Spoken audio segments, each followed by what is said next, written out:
پاکستان تحریک انصاف کا, اور جس میں میں نے آپ کو کہا تھا کہ بڑا ہی فلاپ قسم کا احتجاج تھا, لوگ نہیں نکلے تھے, وہ سب کچھ نہیں ہوا تھا. تو میں نے اس وقت بھی یہ بات کی تھی کہ یہ چیز بھی پاکستان تحریک انصاف کے حق میں جائے گی کہ یہ جو لولا لنگڑا قسم کا احتجاج کیا گیا تھا نا, اور ایز سچ کوئی پرابلم, بڑی پرابلم جو ہے وہ موجودہ سیٹ اپ کے لیے نہیں بنائی گئی, یہ بھی گڈ بکس میں جائے گی چیز یہ, اور وہ ویسے ہی نظر آیا کہ ہوا بھی ہے. تو کیا یہ ایک لانگ ٹرم چیز ہے یا یہ صرف ایک وقتی طور پہ یہ کوئی ریلیف تھا؟ میرے خیال میں آنے والے دنوں کے اندر چیزیں جو ہیں وہ کافی تک کلیئر ہونا شروع ہو جائیں گی اور آپ کو پتہ لگنا شروع ہو جائے گا کہ کیا یہ سب کچھ ہو رہا ہے یا نہیں.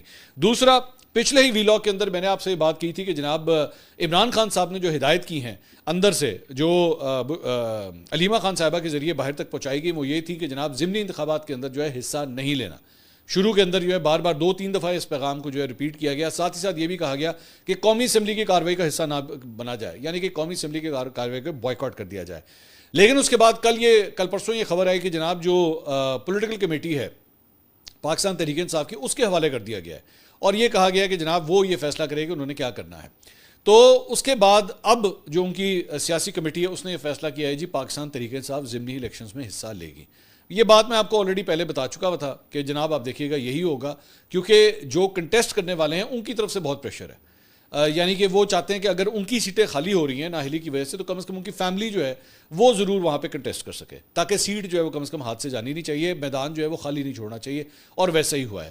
اب دوسری بات یہ ہے کہ اگر آپ یہ سیٹیں کنٹیسٹ کرنے لگے ہیں مثال کے طور پہ, تو پھر اس کا مطلب ہے کہ آپ قومی اسمبلی میں بھی جانے کا ارادہ رکھتے ہیں, آپ قومی اسمبلی بھی نہیں چھوڑیں گے. اب وہ جو عمران خان صاحب کی ہدایت تھی نا, اس کے بھی برخلاف اب یہ قومی اسمبلی کے اندر بھی جائیں گے, کیونکہ ظاہری بات ہے جب آپ الیکشن جیتتے ہیں پھر آپ کو جا کے حلف بھی اٹھانا ہوتا ہے. حلف اٹھانے کے لیے آپ کو قومی اسمبلی کے اندر ہی جانا پڑے گا. تو عمران خان صاحب کی دونوں ہدایات جو ہیں اس کے اوپر پاکستان تحریک انصاف کی جو سیاسی کمیٹی ہے اس نے ایک بالکل ڈفرینٹ ڈائریکشن لی ہے, اور یہ کوئی پہلا موقع نہیں ہے. مطلب اس کے علاوہ بھی عمران خان صاحب کی کئی ایسی ہدایات ہیں جس کے برخلاف پاکستان تحریک انصاف کی سیاسی کمیٹی نے ایک ڈفرینٹ رائے جو ہے وہ لی ہے.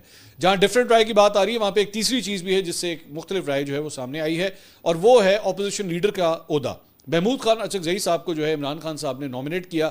اندر سے خبر آئی کہ جی یہ کہا گیا کہ ان کو جو ہے وہ اپوزیشن لیڈر بنایا جائے. علی محمد خان پاکستان تحریک انصاف کے سینئر رہنما آج میڈیا سے گفتگو کرتے ہوئے انہوں نے کہا کہ جی پارٹی کے اندر یہ رائے پائی جاتی ہے کہ پاکستان تحریک انصاف کے پاس یہ عہدہ ہونا چاہیے, یہ عہدہ جو ہے وہ کسی اور پارٹی کے پاس نہیں ہونا چاہیے. لاجیکلی اگر آپ دیکھیں تو یہ فیکٹ بھی ہے, کیونکہ اپوزیشن کے اندر سب سے بڑی جو جماعت بنتی ہے وہ واقعی پاکستان تحریک انصاف بنتی ہے. تو اٹ سیمز کوائٹ اسٹرینج کہ ایکچولی آپ جو سب سے بڑی جماعت ہے اس کا کوئی ریپرزنٹیٹیو نہیں بلکہ ایک چھوٹی جماعت کا ریپرزنٹیٹیو جو ہے وہ اپوزیشن لیڈر بنا دیا جائے.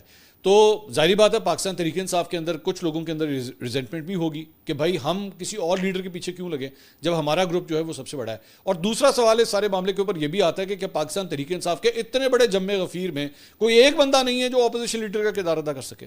مطلب آپ کے بڑے سینئر رہنما وہاں پہ بیٹھے ہوئے ہیں. میں صرف بات عمر ایوب کی, وہ تو چلیں نااہل ہو گئے نا, اور بڑے لوگ ہیں. علی محمد خان خود ہیں, یہ بیرسٹر گوہر ہیں, بیرسٹر گوہر کو یہ ذمہ داری دی جا سکتی ہے, اور بہت سے لوگ ہیں بڑے سینئر لوگ جو ہیں وہاں پہ بیٹھے ہوئے ہیں, تو ان کو اپوزیشن لیڈر بنایا جا سکتا ہے. تو پارٹی کے اندر ایک یہ بھی اختلاف جو ہے وہ عمران خان صاحب کے آرڈر سے یہ اختلاف بھی جو ہے وہ سامنے آ رہا ہے کہ یہ سیٹ جو ہے وہ کسی اور کو نہیں دینی چاہیے. سو انٹرسٹنگ ٹائمز جو ہیں وہ سامنے آ رہے ہیں, اور دیکھتے ہیں کہ اس حوالے سے جو ہے وہ مزید کیا ڈیولپمنٹس ہوتی ہے, کہ آنے والے دن جو ہے وہ عمران خان صاحب کے لیے کچھ آسانیاں پیدا کرتے ہیں, پاکستان تحریک انصاف کے لیے آسانیاں پیدا کرتے ہیں یا نہیں. اور میرے خیال میں ابھی جب ضمنی انتخاب ہوں گے جو آئندہ چند ہفتوں کے اندر مطلب ہو جائیں گے تو آپ کو تبھی پتہ لگ جائے گا کہ صورتحال جو ہے وہ کیا ہوتی ہے. اور ان کے پاس نہیں ہے. جج نے بشرا بی بی کے وکیل عثمان گل سے مکالمہ کرتے ہوئے کہا کہ آپ نے بھی تو دلائل دینے ہیں, اپنے حتمی دلائل دے دیں.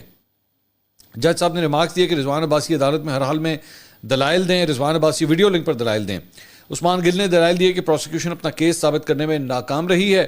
کرمنل کورٹ کے پاس شادی کو جائز یا ناجائز قرار دینے کا کوئی اختیار نہیں, کرمنل کورٹ کے پاس اس کیس کی سماعت کا اختیار نہیں تھا. عثمان گل کا کہنا تھا کہ سابقہ پروسیکیوٹر رانا حسن عباس نے کیس کے حوالے سے حقائق عدالت کے سامنے رکھے تھے اور اگلے ہی روز انہیں ٹرانسفر کر دیا گیا. جج صاحب نے ریمارکس دیے کہ آپ اس کے بعد کیا توقع کر سکتے ہیں. ان کے اس جملے پر عدالت میں قہقہے لگ گئے.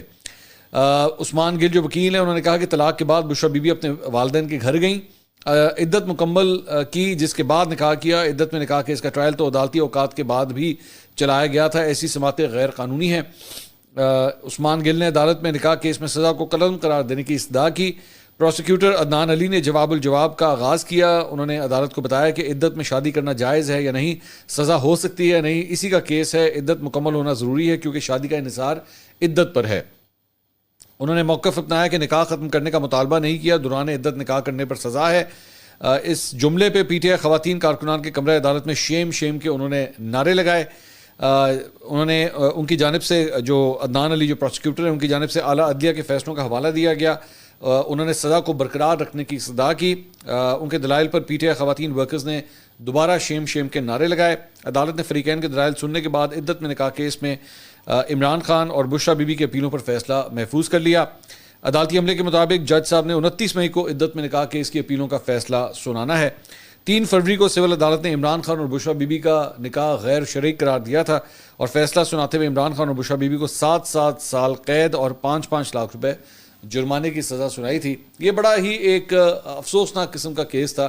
میں نے پہلے بھی جب یہ کیس ایکچولی اس کا فیصلہ سنایا گیا تھا 3 فروری کو, تو میں نے اس وقت بھی کہا تھا کہ بڑی شرمناک بات ہے کہ اتنی پرسنل لیول کے اوپر جو ہے یہ پالیٹکس چل گئی. It is actually a political move, it is a political case. اس میں کوئی دو رائے نہیں ہے کہ اس طرح جو ہے وہ عمران خان صاحب کو ہٹ کرنے کی کوشش کی جا رہی ہے. لاکھ اختلاف صحیح ان کی سیاست سے, ان کے طرز سیاست سے, what ever he has done, لیکن میری نظر میں یہ ایک بڑا پرسنل لیول کا کیس ہے. اور اس میں ظاہری بات ہے یہ جو خاور مانکا ہے یہ کیوں کر رہے ہیں, کیا کر رہے ہیں, اتنی دیر تک جب تک یہ شادی رہی اور مطلب شادی کے بعد بھی جب ان کی بشرا بی بی کی عمران خان سے شادی ہوگی کوئی کمپلینٹ نہیں, کوئی کچھ نہیں, بلکہ ان کا ویڈیو پیغام بھی آن ریکارڈ موجود ہے اور اس کے اندر وہ ان محترمہ کے بارے میں بتا رہے ہیں کہ وہ کتنی پاک صاف ہیں اور مجھے مطلب کوئی مسئلہ نہیں ہے, سب کچھ ٹھیک ہے, سب کچھ مرضی سے ہوا ہے. اب جو ہے ظاہری بات ہے حالات بدل گئے, جذبات بدل گئے, تو ان کو بھی اس سے مسئلہ شروع ہو گیا ہے. اچھا جی, اس کے علاوہ کنول شوزف صاحبہ نے ایکچولی یہاں پہ میڈیا سے گفتگو کی جو پی ٹی